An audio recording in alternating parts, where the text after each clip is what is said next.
Oh, is it like off?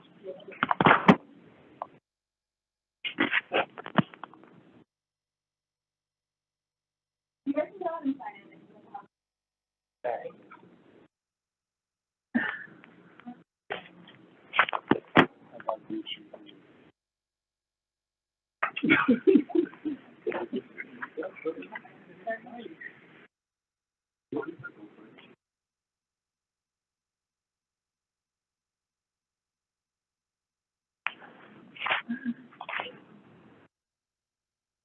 Okay, so we should be all good. Push this down. This is recording the phone, the mic. Should be all good.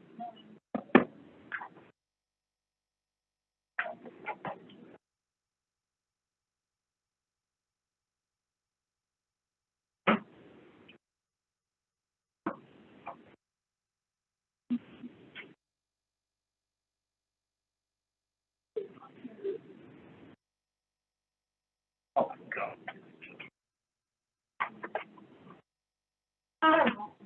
You guys can sign in later. We're just going to get started.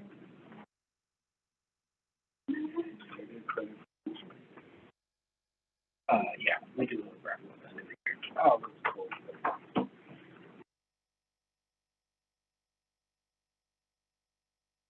All right. Everyone. Hello, everyone. My name is Aaron Thomas, and I have been invited here today to talk to you all about. Can everyone hear me? I'm pretty soft-spoken, so I've been invited here today to talk to you all about the Aspire Medical Research Program, which is a program I have run for the past 5 years via the College of Medicine, and it is a longitudinal pathway program for students who are historically excluded in the health sciences, and so we wanted to talk to you today to see if you're interested in our program and what we have to offer and kind of explain to you how it works. And it just so happens that Esther is one of our current scholars in our program. And so she can talk to you about the student perspective from Aspire. So the way this will work, I'll just run through this slideshow real quick, and then we can turn on the lights and we can have a discussion about any questions that you may have about the program. So first, I want to start with who we are. Again, my name is Aaron Thomas, and I have been running the program for 5 years. This year, Dr. Tamar Gore joined our program as our faculty advisor. She is also one of the co-directors of the MSTP, which is the Medical Scientist Training Program, which is a dual degree MD PhD program through the College of Medicine. So our program is currently housed under the MSTP in the College of Medicine. So again, we were established in the fall of 2017. And the vision of Aspire Medical Research Program is that by the elimination of barriers to access of preparation skills, which have been historically been denied by reason of race, gender identity, sexual orientation, disability status, socioeconomic status, and country of origin, our scholars will be considered undeniably competitive during the post-undergraduate portion of the career. And so the mission of our program is to support undergraduate students who have been historically underrepresented and historically excluded from the health sciences with mentorship, research experience in world-class laboratories, personal and academic support in order to prepare them for advanced education and careers as healthcare providers. So it is important that I share our vision and our mission so that you know what we are and you know why we exist. So when we talk about historically excluded groups, we don't exclude anyone from applying. Everyone is welcome to our program, but we do offer preference to one of the 7 groups listed here. So the first is obviously distinguishable by race, African American or Black, Hispanic or Latino American Indian or Alaskan Natives, Native Hawaiians, and other Pacific Islanders. We definitely welcome students with disabilities, defined as those with a physical or mental impairment that substantially limits one or more major life activities. This one is actually really important, and that'll come into play in a little bit. Students from economically and educationally disadvantaged backgrounds, first-generation college students, students from rural locations. This is also incredibly important as Ohio State University is a land-grant university, so we want to make sure that everyone in Ohio has opportunity for the resources that we have, specifically those who reside in rural locations. We definitely welcome our queer, LGBTQIA, transgender, gender non-conforming folks, and others whose backgrounds and experiences will bring diversity to the healthcare field. So there are 5 pillars of Aspire, which I'll go into again in a little bit. That's research, community involvement, professional development, mentorship, and support. And that really builds our whole program, or those 5 pillars really hold up our whole program in a multitude of ways. And so we call each of our participants scholars. And so as you see here, it's broken down into 2 separate forms of support, really. The first is personal, and our philosophy is highly based upon inclusion, because we know that physicians, healthcare providers, nurses, researchers, any of the healthcare fields, the more diverse a class that you train with, the better a healthcare provider you will be. And we also feel like that if you aren't in your community through engagement, you won't actually be equipped to serve your community. So we do a lot of that in our program. And then we also have counseling and mentorship, and a lot of personal counseling, a lot of personal mentorship. Then on the academic and professional side, we definitely prepare our students for post-undergraduate life, and that could be an advanced degree. It could be employment, anything to that nature. We definitely do research, it's in the name. But then also we do a lot of academic and professional mentorship as well. And 2 things there at the bottom that I think are really important services that we provide through Aspire. And the first is application assistance. We do a lot of cover letter reading. We do a lot of personal statement reading. We have a group of graduate students that review our students' applications for medical school, PhD school, to make sure everything is in line and everything is taken care of. And then this year, we're hopeful to offer testing prep at no charge to our students for the MCAT, GRE, or whatever the test is. But if we aren't able to do that, we still have a library of testing materials that we give free of charge to our students.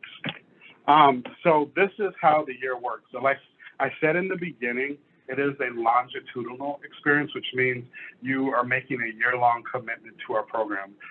So the applications opened on October 1st, and we accept applications until January 15th, 2021. So for application to be complete, you need to have your application, which is via Qualtrics on our website. You need to have a letter of recommendation, and we need a copy of your advising report. And so this is a steadfast deadline. I'm pretty lenient about the letters of recommendation and the grades, but your application has to be completed by January 5th, or your actual paper application. It has to be submitted by January 15th, 2021. We don't accept late applications at all. So with the letter of recommendation, one of our goals of the program is to eliminate any barriers. And so most programs, you have to have a letter of recommendation from a science professor, a researcher, something like that. We've done away with that this year. Your letter of recommendation can come from anyone who can speak to your personhood. And this is definitely a response from COVID, because we know that a lot of people aren't able to make those in-person connections. And so we want to make this as available to anyone as possible. And then with your grades, they don't have to be official transcripts. That's a waste of money and resources.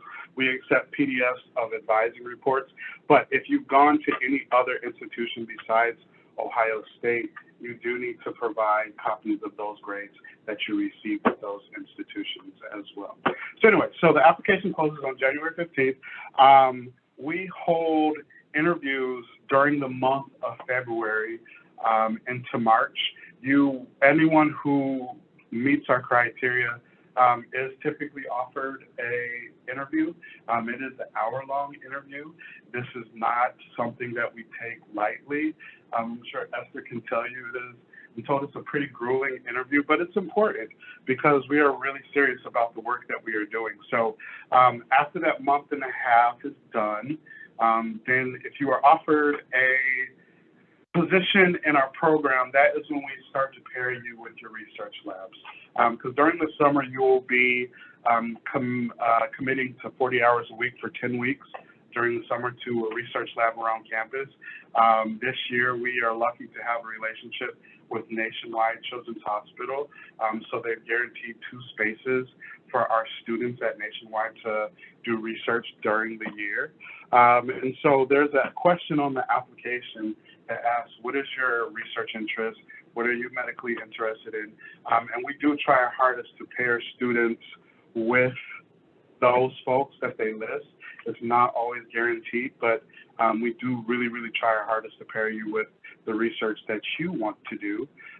So in the summer, you'll be doing 40 hours of research for 10 weeks, and then we have about 26 didactic lessons and sessions that we do. So those give you opportunity to talk to faculty members, hear about research that's going on.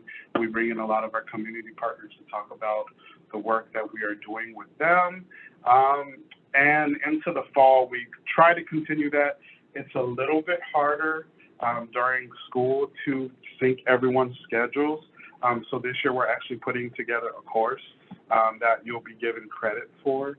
I think it's a 1-credit course, but they will meet weekly to deliver those components of the program. So who is in our program? On the left there, you see our list of the historically excluded groups that typically make up our, or not typically, this is from the 5 cohorts of folks that we've had so far. And so like I said earlier about, the list that's important, as you can see, most of our students are from a low socioeconomic status background. Most of them are Black and most of them are first generation. And so a lot of those things overlap and then sometimes they don't. But those are the numbers of first students that we've had per group during our time here. And then something that I am incredibly proud of is the gender representation. Science and medicine is a male body dominated field, but you see from our numbers here that most of the participants in our program are female and women identified. So we're incredibly proud of that, working to increase gender representation in medicine. And so this is where our students have gone. I think this is updated in September, this past September.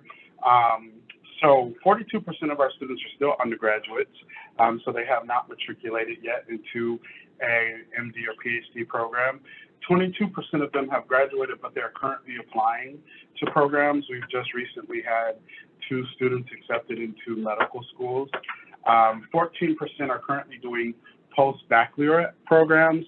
And post-baccalaureate programs are important because oftentimes there needs to be a little gap work, which I'm sure you all have discussed through MAPS, a little gap work between your undergraduate schooling and your next step in your education. So if your science grades aren't really that great, a lot of people will go and do post-bac to boost their science GPAs and to get better prepared for medicine. So gap year, 11% of them are doing gap years, which means they've taken a break from school, but they have every intention of continuing on in their education. And it is important that you know that this is not seen negatively when you're applying specifically for medical school, because I think about 49% of our students that we have recently taken into our classes have either a post-baccalaureate experience or a gap year. So those are becoming incredibly common as people realize they need a break between undergraduate and the next step of their career. And then 8% are in MD programs right now. And then the final 3% is folks who have just decided that they don't want to pursue science anymore, and that's totally fine as well. This is your choice, what you want to do. There's no guarantee that you're going to go to the next level, but 3% of them decided that they didn't want to. That's totally fine as well. So that's what I have as far as the slideshow. Do you mind turning on those lights there, please?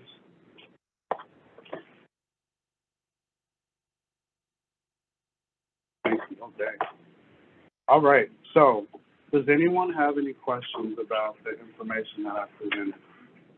Yes. Just one. Okay, you just need one letter of recommendation. And this wasn't included on there, but because the program is longitudinal, you do have to be a second semester freshman, a sophomore, or junior. And the way we accept seniors is if you have an additional year left. But you need to be able to stay with us for 12 months to be accepted into our program. Yes. Typically, not last year we weren't able to do it, but typically we contract with summer conference housing, and we provide housing for anyone who needs it. And the housing is through the dorms. But because they were not running that due to COVID, we didn't do it last year, but we're told this year that they will be offering that. So if you need housing, that is something that we do provide. And then we also provide a $3,800 stipend for the 10 weeks of the summer as well. Is there GPA requirement? Yes, it's a 3.0. That's cumulative. So. What type of research you guys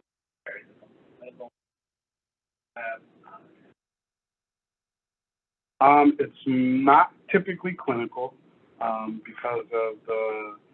If you all have ever tried to do shadowing, it's really difficult to get into the hospital, get with patients. But most of it is wet lab research and translation research. Esther, what kind of research are you doing?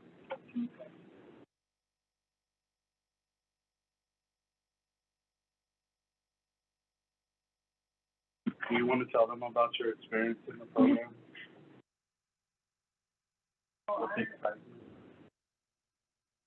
So I applied to the art program last.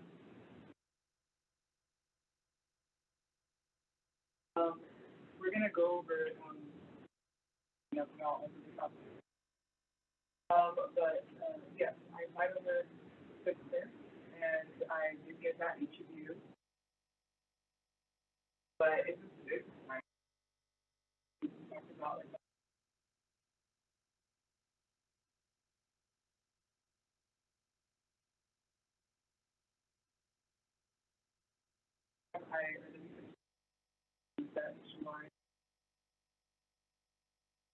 And I actually applied, I applied like in career, but also like so I think in that experience in my life is really like because I don't know if I would have gotten it.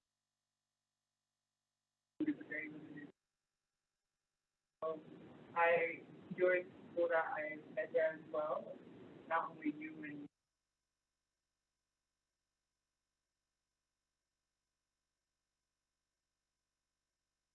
but we talk with each other. It's very community is important. And I know you guys know that to be in front of there's not be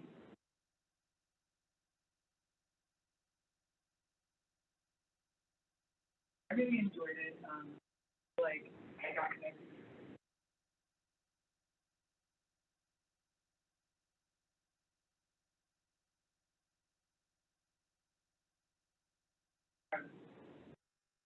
Minded about something, so I copied it over.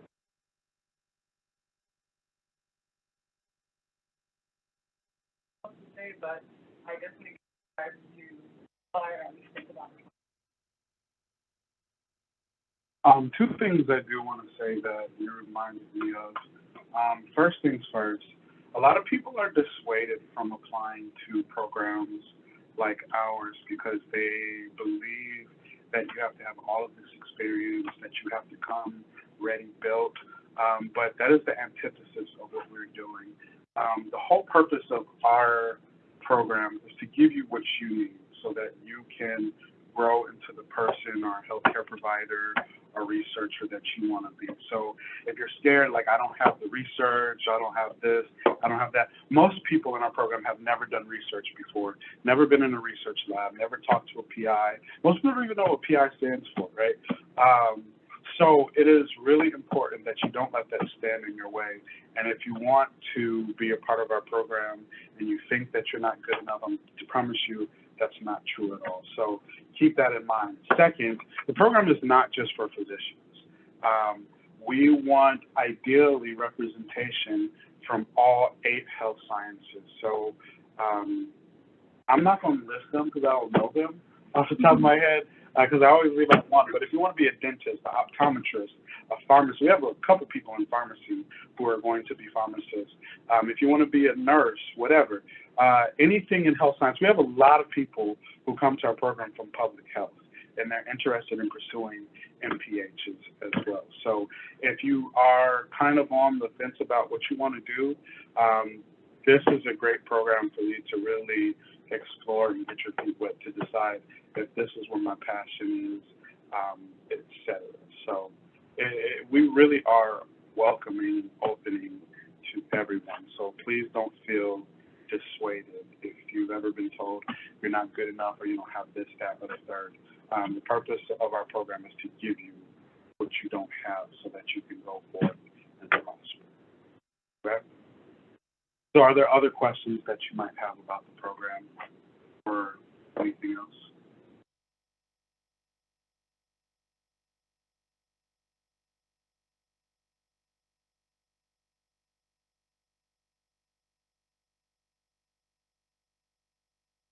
You know, it's a new experience for me because, this is a new experience for me because I'm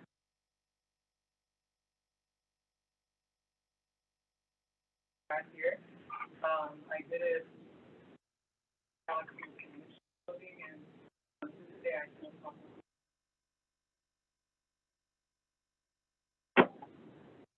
But usually very much hands-on, but also makes them, give responsibility to your knowledge. I think that's really important, not only when you're studying, realizing that you have to take initiative sometimes all the time to realize like what you're missing. Don't realize that, I don't know, you have to think the truth. Like it is what it is, but you have to do it. And so when I'm in that research lab, and everybody there is really nice, I realized that there's some things that I didn't know. I realized that I had a whole year in university and I needed to learn certain techniques. I needed to learn certain things. I needed to learn, concepts that I didn't really know. But the environment that I was in, I'm grateful for. They're very welcoming and very understanding, but they're also very patient. Over time, like I do that by, sharing my experience with them. I had a whole host of very nerve-wracking, but through that I showed them what I could do. But to go back to your question of what my daily responsibility. So early in the morning, I talked to my PI about like what we want to do.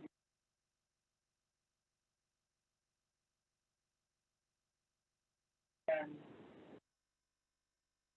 of course, I was doing some concert there with that. Yeah, that's what I do. And every Monday, at least in my lab, we have meetings and pictures. And um,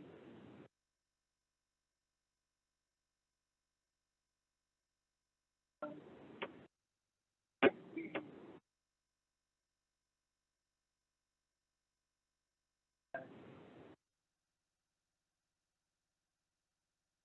going.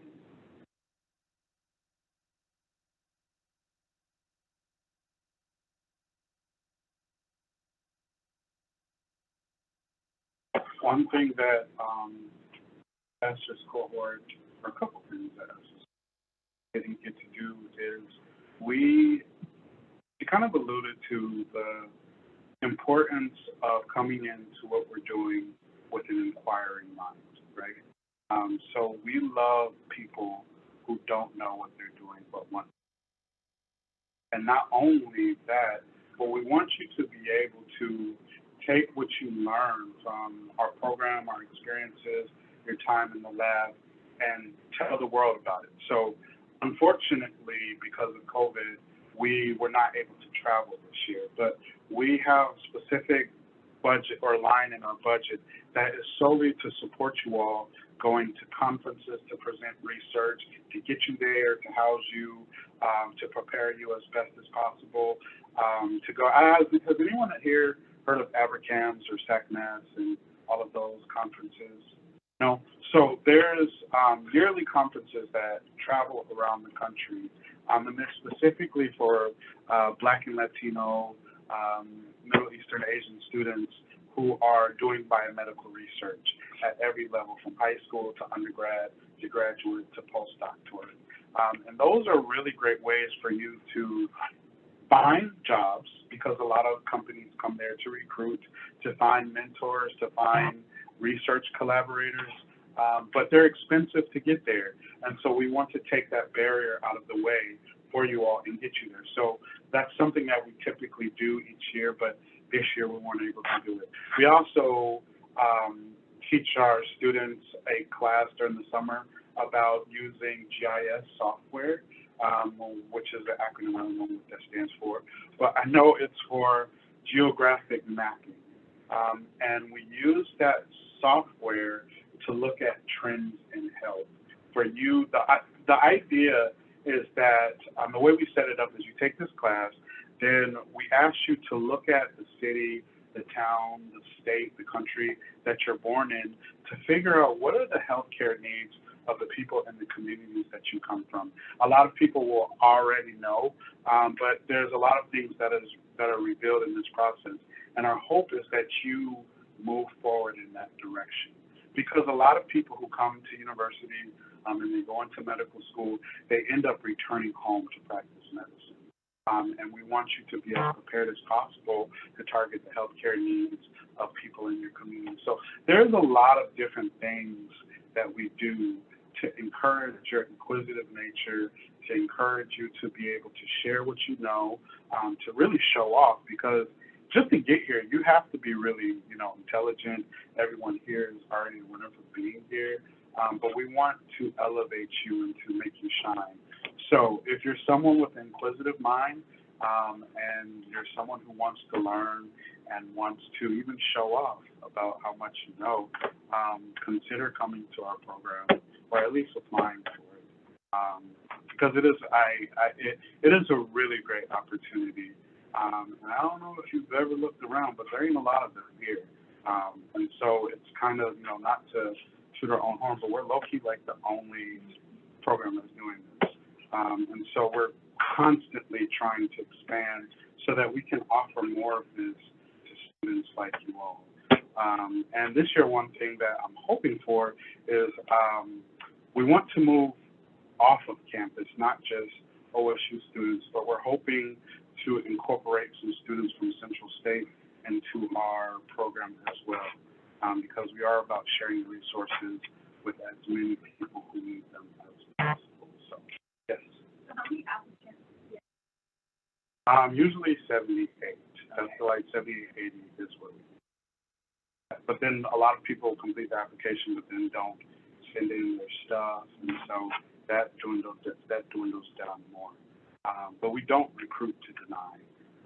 It's not about how many applications, it's about how many students are good fit for our program. That makes sense. And then also, too, we don't want you to have a lot of applications as well, because, like I said, if you are qualified, you get an interview, right? And if everyone gets an interview, then we're waiting for like 2 months, and that delays the process. But that's my favorite part about this process, is being to sit and talk with everyone. So, we are very fair, I believe. when we say we look at things holistically, it's true. That's why we extend interviews to everyone, because a lot of times people will look at folks on paper and be like, oh, you don't have GPA, you don't have this, blah, blah, blah, but that doesn't tell about their drive and their grit and what makes them important or their credentials. So we've tried to be as fair and consistent as possible, which leads me to another point. Even though I said this is about showing off, in a lot of ways it is, but this program is not for students who are collecting. So if you have, like, every opportunity, you're there, you're at the top, you have all of these scholarships, blah, blah, blah, blah, blah, blah, blah, blah, blah, I don't believe this is the best fit for you, because this program is really for people who need it. And that was brought to our attention a couple years ago by, one of the great things about the program is how people are still involved. So a lot of the other scholars participate in our interviews, right? And so they sit in on their interviews, and the act of transparency came from one of our students by saying, does this person need this, right? They have, all of these achievements, they're in all of these organizations, they've got all of these opportunities. What about people who, who get turned away at the door oftentimes? Like, are these the folks that need to be in the program, or is it people just, wanting to check something else off the list? And if that's your bag, I would encourage you not to apply, because we are really looking for people who need this. One of the most motivating factors about me for this work that I do is how many times over the course of these several years is how many people sat in my office during interviews or informationals and said, I didn't have anywhere else to go. I tried elsewhere. I show up with my, black skin or my hijab, and people turn me away, which I'm sure many of you have experienced, right? I hope not, but I know it happens, right? And so we want to make this a safe space for people to be able to enter and show up as they are and get the same opportunities that would typically be denied to them based upon their race, their grades, or where they come from, or anything like that. Does that make sense? So that's the, I guess, energy we're shooting for this program. So. Yes. For your summer, research, is it only in Ohio? It's on campus with the exception of nationwide. All of the researchers that you will work for or work with are Ohio State researchers, and most of them are in the medical field. All right. So if you have any questions, We can put your information, the application. please do that. And even if you don't apply to the program, please reach out to me if you need help reviewing your personal statements or you're looking for an opportunity. Please feel free to use me as a reference for that, or resource rather. And if you wanted to meet one-on-one to talk about the program, to ask more specific questions, I don't mind reviewing your application for completion before you submit it. That's perfectly fine with me. But they have my email address and my website, and you can get in touch with me with that. Okay? All right. So thank you so much for your time. Good luck, everyone. Thank you, Erin, for coming in and giving us more information on this Inspire program. And like I said, I benefited from it, and I feel very lucky to have gone through that experience. So I hope you guys think about it at the least. So we're going to continue on.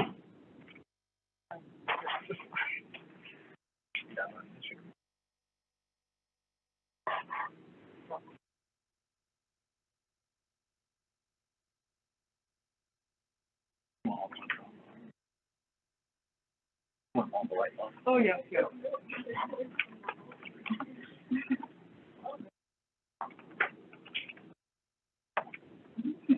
Oh, my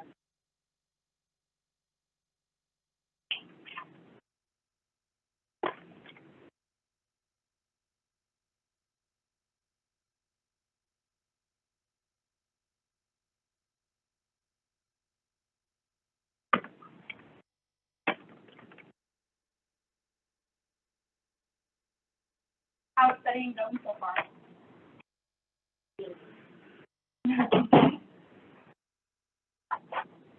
Okay. So my presentation is just going to be about summer internships and opportunities. Of course, we always like talk about this, and I know like Kiera has presented about research a couple weeks ago, and oh, okay. Well, you have these wonderful people who always tell you about the wonderful opportunities you can take advantage of. So some of this is going to be review, but also some of it might be going past it. But if you have like any specific questions, you can ask them, because I mean this is the time, and I'm sure you guys have great, feedback as well that you can give. So please interrupt if you have something in addition that you want to share with everybody. So presentation is just going to cover reasons for seeking summer enrichment opportunities, as well as the different types of enrichment opportunities I think are like more accessible at this time, and where to look. So that's basically going to be like what this presentation contains. Before we start, I'd like to ask the question of like, what are some reasons you guys think for seeking enrichment opportunities? Like, what are some important things that you think you could gain from it? Things like that. Experience. Anybody else? Anybody else?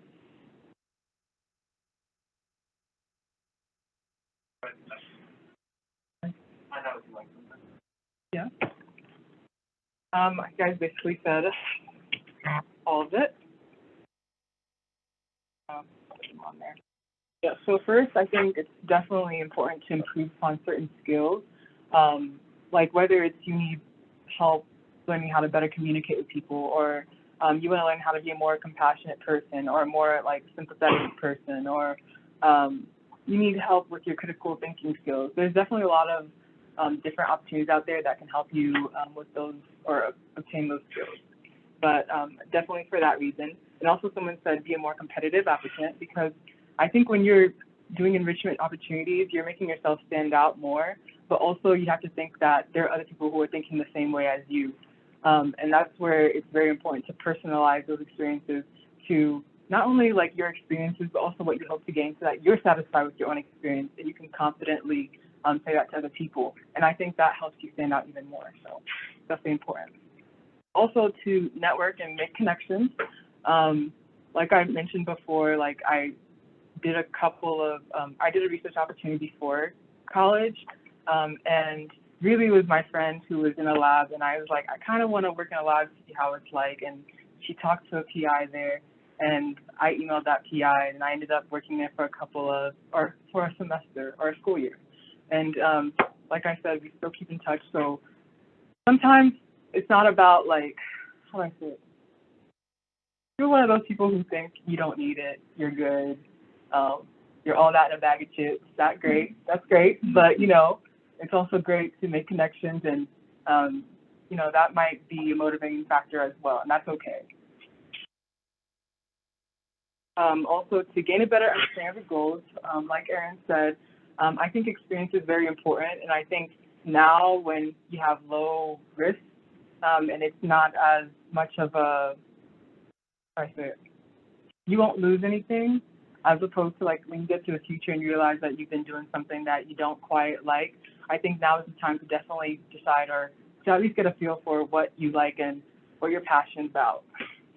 And lastly, less pressure.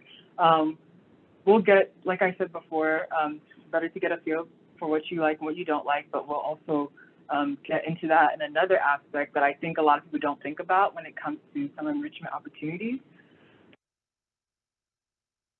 And these are the main categories that I put summer enrichment opportunities in. The first one being like shadowing or opportunities involved with patient care. Second one being discovery and skill development, like we talked about before, and coursework. And lastly, research, which Erin very much already mentioned and talked a lot about.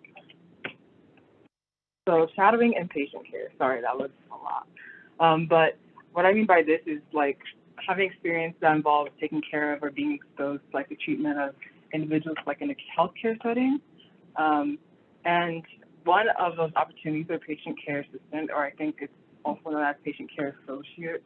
I know Erin and Asim are patient care assistants, so you guys have any questions about that? But also, do you guys agree with like the description of what that is, and do you think the skills are very much like what they're looking for in patient care assistants, or do you think like there's something more? I think it's a good option. We talked about being PCA in the past. The connectors and that can be in many different settings. It can be in a medical setting, it can be in a actor setting. Yeah, it's just good to know it's gonna be a job that requires a lot of patience. Yeah, just requires a lot of patience. You're dealing with people who are, yeah, some of the requirements vary. Like some places require an FDA, but you have to pay for that. So if you can get one where you don't have to use it, you can find jobs like this really anywhere. You can find them at Westerner, Ohio State Westerner.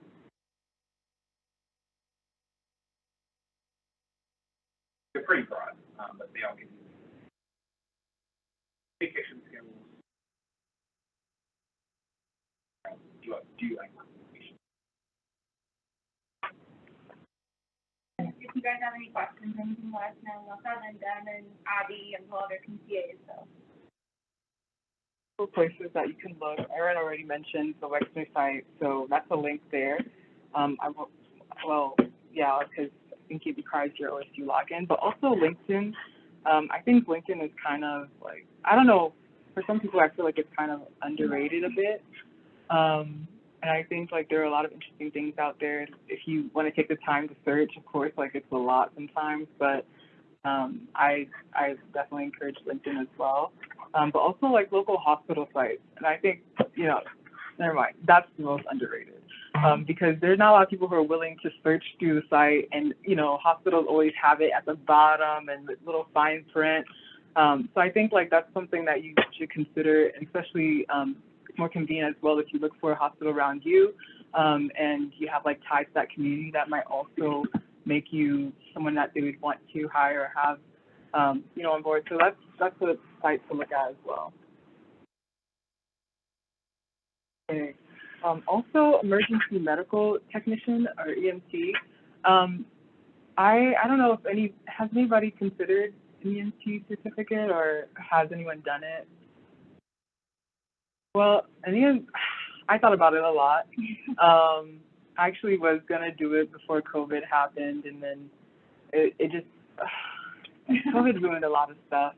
But I mentioned that because my cousin is EMT, but I thought about it because I just wanted something different. I thought it'd be exciting, different case. Thought it'd be like Grey's Anatomy, which is the wrong reason to do things. But I definitely enjoyed being out in the field, and that you wouldn't be stuck in a building. So that's what appealed to me.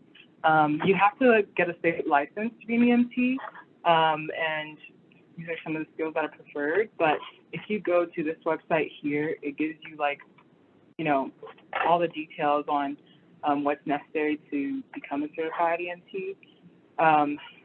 Look more on that, but also LinkedIn, if you want to search for that, you can also find it through there, and also your local hospital site as well. And I mention that because I considered Columbus State. Columbus State is not, that expensive compared to other programs. So that might be a consideration for you. But also I put STEP on there because that's what I was going to do with my STEP money before COVID happened. That's what I was going to do. And I don't know if it's too late. We'll see, because I don't want to leave that $2,000 here, But yeah, so if you guys are doing STEP or you've done STEP and you still have funds, then you can consider it going towards that. And I think a lot of times we really overlook the fact that it's really as easy as a Google search. Look it up. I found this program right here. What I mean to say is don't really limit yourself depending on what's being given to you, but take the time to look at it because I feel like it's a Google search and you guys can do that. Okay. It's the link, what Cleveland Clinic Colorado.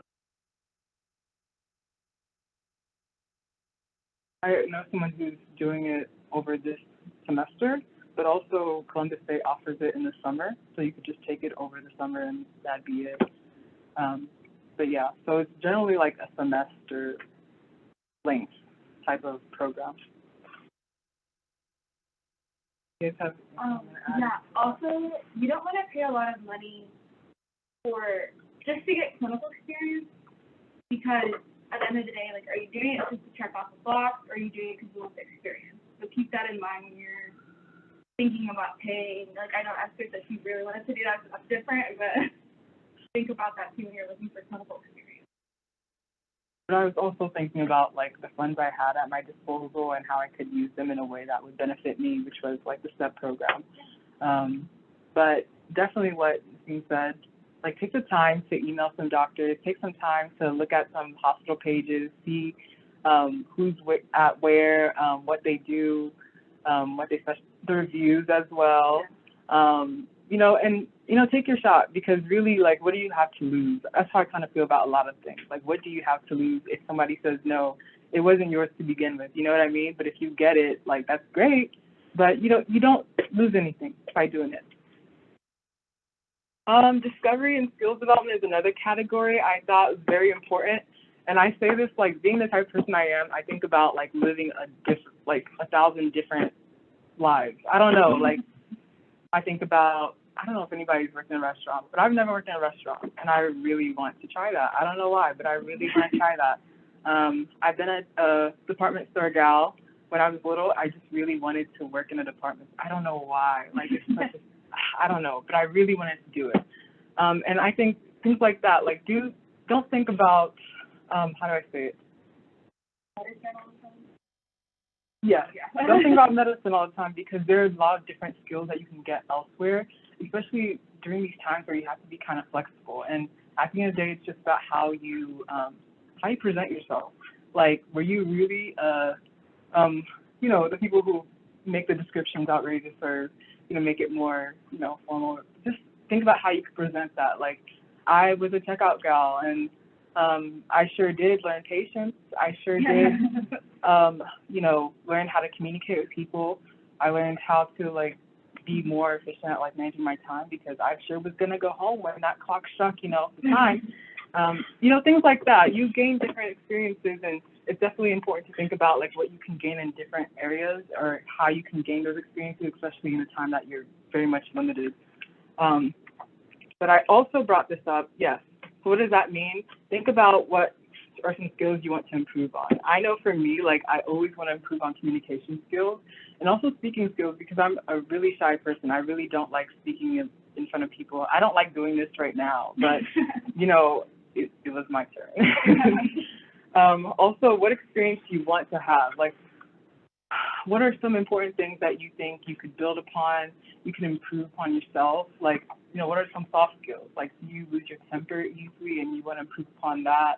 Or do you want to learn how to communicate with different age groups? Are you interested in pediatrics? That's important because kids can be, you know, kids can be difficult sometimes. So, like, what are some experiences you can do to get patience or learn how to communicate with kids on a level that's appropriate and also, like, you know, that they feel, I don't want to say, like, excited to go to the doctor, but, you know, like, they feel like it's a safe place for them. So I didn't put this here, but I also volunteered at Nationwide Children's Hospital when that was a thing and COVID didn't happen. I worked in the sibling clubhouse, and I feel like working in that environment very much showed me that, like, there are different backgrounds that people grow up in, and it's very much important to keep that in mind, but also, you know, not all kids have the same childhood or, you know, same life experience, and I think that really opened my eyes to how lucky I was to have grown up a certain way, or how lucky I was to not experience some of the tragic things that they were experiencing in their lives. So, you know, things like that. What, you know, empathy, sympathy, like things that you're getting through those experiences. I also put upward bound up here because I don't know, like this had nothing to do with medicine as well, but I decided to be a resident advisor and tutor with the Upward Bound program at OSU Worcester campus. And it was 3 weeks, and I was interacting with high school level kids, and it was kids from different backgrounds, but I didn't know how I was going to do well with that because I was only like a couple years older than them when I went myself to be an RA there. And also they had me driving those big OSU vans, and I don't know who trusted their kids with me in the car, but, you know, it was an experience, and that's what I mean. Like, you know, take some shots and, well, you know, take your chances, and you never know, like, what you might gain, what you might learn, or on the different experiences you might have. So that's just an experience of that. Like, it doesn't have to be related to medicine to be something that you could put on your application. It's all about how you present it, and it's all about what you gain from that experience. Where to look, handshakes. How many of you guys use handshakes? Okay, a couple. One of my friends, she found a co-op opportunity with Handshake, and it allowed her to pick wherever she wanted to live, but also paying her good. So definitely take the time to look at Handshake, because I feel like not a lot of people do. Personally, from the people like I've talked with, they don't really look at Handshake a lot. Also LinkedIn, OSU Workday, it's a thing as well, and Carmen. I put Carmen on here, and I don't know, like, why do you guys think I put Carmen on here? Exactly. My microbiome professor posted a job for lab prep. You basically do what they tell you to do and prep the experiments for the students. Also, this is where I learned about the Aspire program, by like a posting, you know? So it's definitely important to think about like the places that aren't, you know, normally looked at, because you have a better shot, but also, yeah, other people are not looking at that.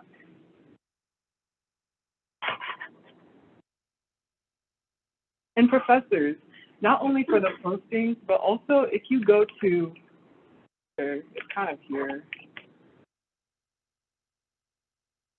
Professors, I say it because if you go to your major website, go to undergrad, and you look at, you know, what's your requirement, but also I don't know how it is for everybody else.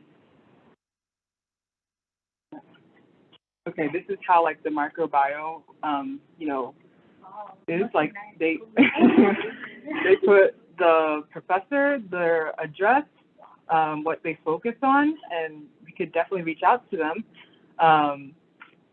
Yeah, so I don't know if any other major does that, but that's something there. I'm sorry for you guys. But there's that. And so like I said, looking in places that a lot of people aren't looking, and this is one of them. Like, who's gonna look on a major information page for research out? Who's gonna do that?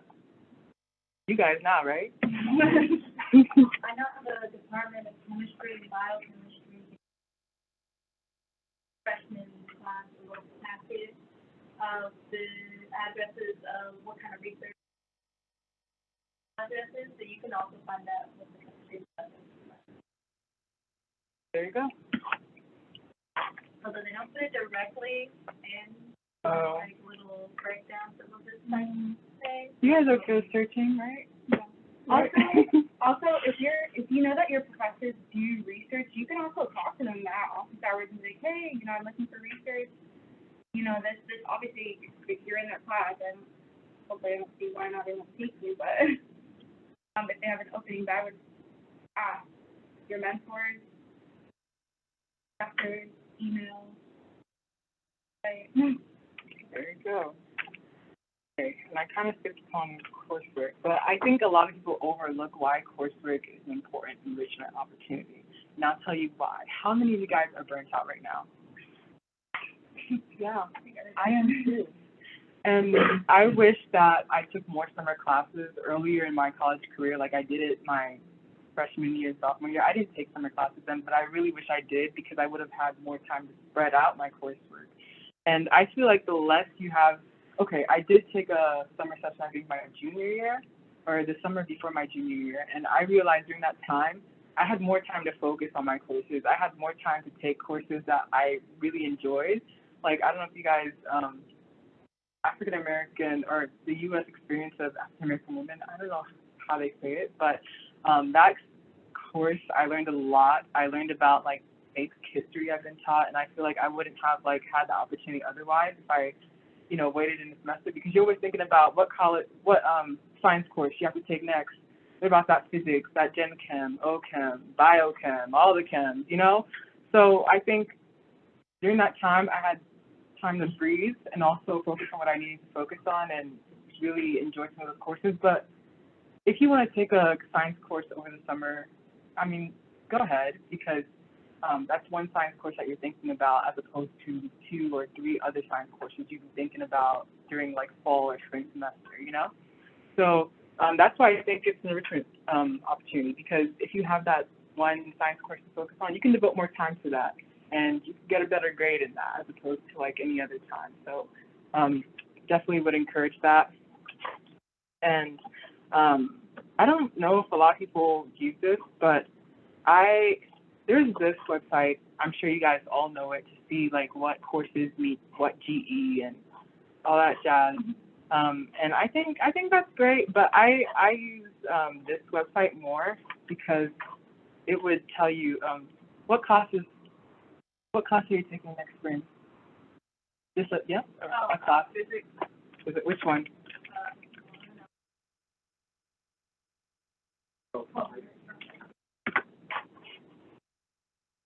This is more like informative as opposed to courses.osc.edu.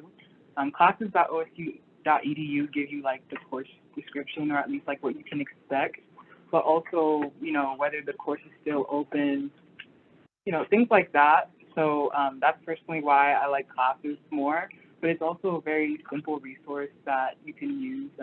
Look for different times that different courses are being offered, and yeah, whether you need a GE or, you know, things like that. I feel like this is a very simple resource that's underrated. How many of you guys use this? Actually, not very much. 3 people? Wow! Wow, okay. So there you go. Yes, classes.osc.edu. It tells you what sections are open. And, you know, sometimes, I don't know why, but sometimes Schedule Planner doesn't tell you that. Or sometimes it kind of lies. That makes sense. Yeah. Sometimes it kind of lies, because sometimes it's open here and it's closed on Schedule Planner. But, you know, take your shot, email that professor, can you get in that class? You know, just different ways to find how to make things happen, basically. But, yeah, I think it's a very simple source that a lot of people don't use. So I already went over the major course, but also degree audit, especially if you're not an honors or scholar student. Don't use this if you're an honors or scholar student, because it won't, like, accurately tell you what credit that you still need, because honors is special or something and all that jazz. But definitely take advantage of the degree audit to see where you stand, what classes you need to take, what GEs you still need to take, and, you know, look at trying to complete those over the summer. Okay, finally, to research. I don't have much to say here, especially since I was kind of relying on Aaron's presentation to kind of, like, drive this home, and I feel like he definitely did that. But I really want to emphasize that research does not have to be a wet lab experience. One of the girls in the program, she does a dry lab, and hers is very much about, like, psychology or sociology. And so, like, really think about research as answering these questions. What are you interested in? It does not have to be mixing chemicals. It does not have to be anything like that to be, you know, more official than something else, you know? So don't think that you have to be, like, pipetting stuff all the time for it to count. It's definitely about, like, what you can learn through that experience, like utilizing a scientific method, what you're answering in that, like what knowledge you're gaining. There's a lot you can learn through research, and I feel like I even learned life experiences in that lab sometimes, but, Oh, I want to say, So also, I see like a lot of people say, oh, I'm only joining research because I want a presentation or I want a publication or I want to be on a poster. Don't be that person. If you get a publication, you get a publication. You don't, you have the experience, right? So I've heard so much pre-med saying, oh, I want a research opportunity, and they'll have an interview with the PI, and they'll be like, yeah, so what's your goals, right? And what are some examples that you would say in an interview if a PI asks you, what's your goals in this lab? Why are you joining this lab? If anybody can. So today I actually Oh, awesome. and she asked me that question, and she was just like, why are you interested Right. in research, number one, Right. my lab? Yeah. And I just told her, like, my interest personally and where I think it connects with her lab, Good. and why I'm interested in joining it. Yeah. Obviously, I didn't know Yeah. it was like, oh, I'm pre-med, I need to Yeah, I need to for my application, Yeah. or I just want to present at a conference. I think that's a red flag. Good. That is a She huge said. red flag. So just go, like, genuinely try to get into a lab that you're genuinely interested in. Like, don't just do it like, I need to check off this box, because you'll hate Exactly. your time there. So, Yeah, thank you for saying that, because for example, like my PI, I've heard so many stories from pre-med, or like for like some of the PIs would talk about like, oh yeah, we didn't allow pre-med students to join because they just want to check off the box. They'll be here for years, get a presentation, get a publication, and bounce. And one, you're wasting the PIs, you're wasting their time, you're wasting your time because you didn't end up getting anything. And then it's like, then you're also, maybe you're not going to get a letter of recommendation because guess what? That PI does not like you. So you don't want to be in that boat. Obviously, your intention is hopefully to get something, but you don't want to be too direct to say, I'm here because I want a publication. Are you going to give it to me? Yes or no? That's rude. You're not going to get a letter of recommendation. And just because that person is a PhD holder or they're not an MD doesn't mean, at the end of the day, you have to be very respectful of your peers. I've noticed that a lot in the pre-med community where they talk to PhD holders or PIs, and they're like, oh, well, that doesn't matter, I won't see you again, but then I don't serve on the admissions team. Y'all, so I'm telling you, like, a good 4 of my dollars sitting on that admissions team. So you don't want to be during interview sessions and guess who's in front of you, that PI that you said you don't want to join his lab because you didn't get a paper out of it, because that's really awkward. You don't want to be in that situation. I definitely agree. I think if you're good at acting, great for you, but I think, like, vibes are a real thing. I don't know, like, I think I'm a big vibes person. That's also another thing I want to touch base on. If you're not interested in the lab, leave. Don't say, oh, hopefully I'll stick. Do not leave. That happened to me before, and I left. But guess what? I got a better one now, and I love it. So at the end of the day, if you don't have a research, it's okay. Be patient. Keep applying. Keep talking to people. Keep doing what you have to do. If you get research, you get it. You don't, fine. But it's not a requirement for med school. Think about other ways that you can improve your application other than research. So yeah, just think about those questions. What are you interested in? What type of environment you want to learn in? And that goes back to what the team was saying. But also, like I mentioned, I feel very lucky to be in my lab because I feel like they're very patient with me. And I think that's very important as well. Because there's some people, they expect you to know things from day one, And then they get frustrated. Then you start to doubt yourself and you doubt your abilities. And that might make you not want to go further. And I feel like it might give you a wrong idea of what your experience could be like. Mm-hmm. Also, sorry, one more thing I wanted to say. When you're doing interviews and you start research, and that happened to me once before. One of the PIs thought he knew everything. However, I had no idea at all what they were talking about. Not a single word. But be very direct. Be like, hey, I don't know. I've never done any research. I don't know what you're talking about. Can you explain stuff to me? Can you send me videos to watch so I can catch up? Is there something? Don't act like a know-it-all because that will come back to you. And you will get quizzed. And also, here's another thing with like some labs where they teach you a concept, the next day you get quizzed on, or they're like, what did we talk about yesterday? We could have a separate meeting about that, going in detail next semester if you guys would like, about how to be successful in research. guys, I don't know if you guys want that, but talk about that. Was the last question of what skills do you think you can highlight, but also like what are your shortcomings? I think it's very important to be honest about that, because like they might be experiencing you to like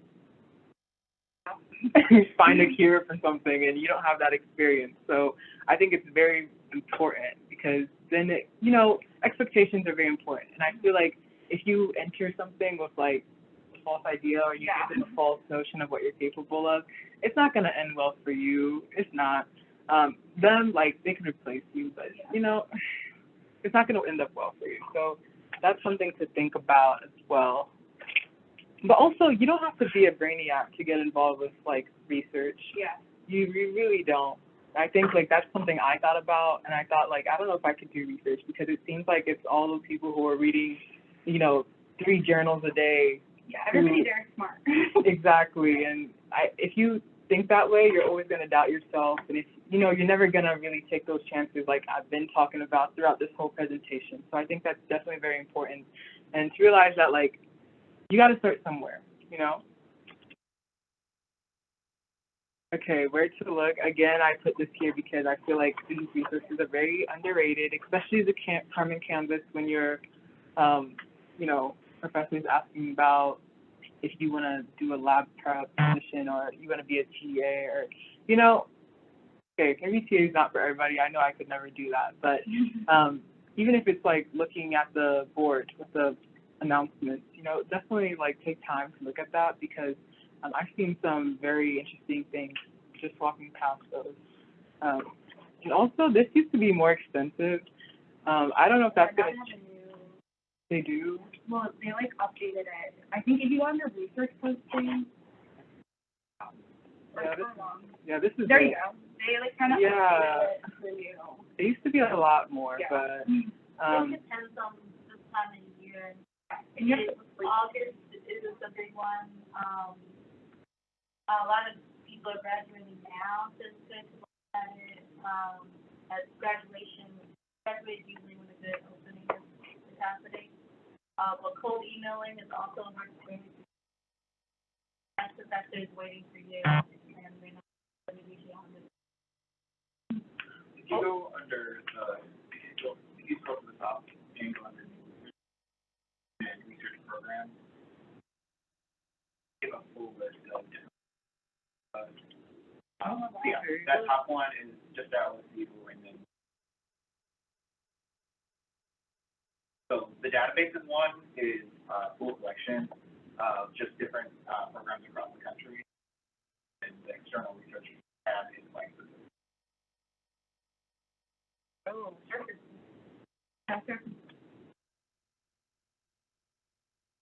Does it show you problems there? Yeah. I think they have... I did, my name's Shannon, by the way. I did third. Oh, yeah, you're from there. Yeah. So, I would say this is a really good opportunity if you guys can get it in because it helps combat a lot of those feelings of like inadequacy or like you guys know about like imposter protein, imposter syndrome, right? Yeah. So that's really big in the minority community. But basically with CERT, why I really love this program is because you apply, the deadline's right there, February 1st. So you have plenty of time, and if you have that questions, let me know too. But basically, once you apply and you get accepted, it's like a two-way interview. So like you interview with the PI, and like they're interviewing you too, right? So you get to see who you're going to be working with for 10 weeks instead of, you know, going into a lab and then you're like, I don't really like this person, or I don't like the way they do things. My PI, Dr. Center, she's great. Like we talk all the time. That's a connection I'm going to have for a long time. So I would recommend CERT, especially if you guys are able to like stay in Ohio. They do have a stipend for housing. I don't know if it's still going on with COVID, but if you want to live in Cincinnati, live in a different city, or if you're from Cincinnati or Columbus, and you still want this opportunity, all that information is there. But happening with me too, I'm like gonna like help you guys get through that and get connected with that as well. But I was gonna say something about that, so I'm glad somebody brought that up. But CERT for me was like a really big way to introduce me to research. And I'm not gonna lie to you, it kind of showed me that I don't like research that much. But I did, I was able to do that in the safe space. I was able to talk to my mentor, and we still have that connection today because she knows, like, I might not like research, but I was still there, and I was with her every step of the way. And then at the end, you get to present your research to the UC Medical Center, a bunch of faculty. So like I was doing research with somebody else on the admissions board, like right down the hallway from me. So it's just like a great way to connect to that area as well, build a network there. But if you guys have questions, let me know. Thank you. So there are lots of programs like this. There are CERT, not just in Cincinnati, but also in the country. CERT, Search, all of those listed up there, SHPAP, UCLA Prep.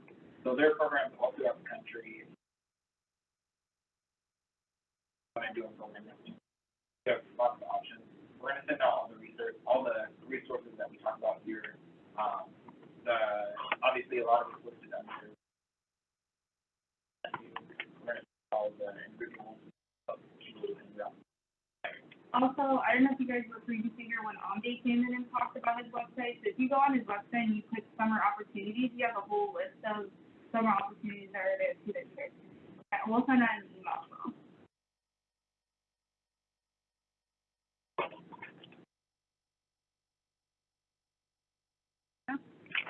That's all for me. I hope, like, you guys got something from this. And I will say, too, when you take those chances as well, you realize that you have nothing to be